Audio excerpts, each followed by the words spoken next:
ஊக்கமது கைவிடேல். ஒன்றை பெற வேண்டும் என்று நினைத்துவிட்டால் இறுதி வரைக்கும் போராடு. விளைவுகளையோ அதில் ஏற்படும் தோல்வி பற்றியோ கூட கவலைப்படாதே.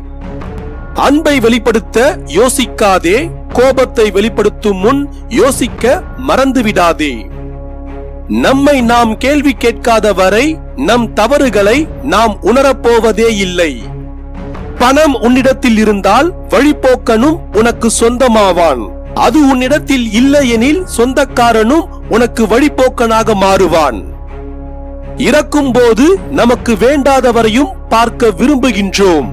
இருக்கும்போது நமக்கு வேண்டியவரையும் பார்க்க மறுக்கின்றோம்.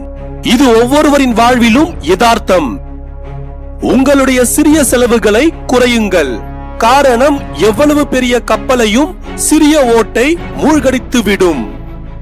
வாழ்க்கையை எல்லா விதத்திலும் வசப்படுத்திக் கொள்வதை விட அதை சீர்படுத்திக் கொள்வது சிறந்தது. கவலைகளை நிரந்தரமாக்கினால் நீ நோயாளியாவாய். தற்காலிகமாக்கினால் நீ அறிவாளியாவாய். கவலையே இல்லாமல் வாழ்ந்தால் நீ புத்திசாலியாவாய். வெற்றியும் தோல்வியும் நமக்கு ஒன்றும் புதிதல்ல என்று நினை. அனைத்து சூழ்நிலைகளையும் கடந்து மகிழ்ச்சியாக வாழலாம். நீ பேச முடியாத இடங்களில் உன் திறமையை பேசவிடு. வெற்றி நிச்சயம்.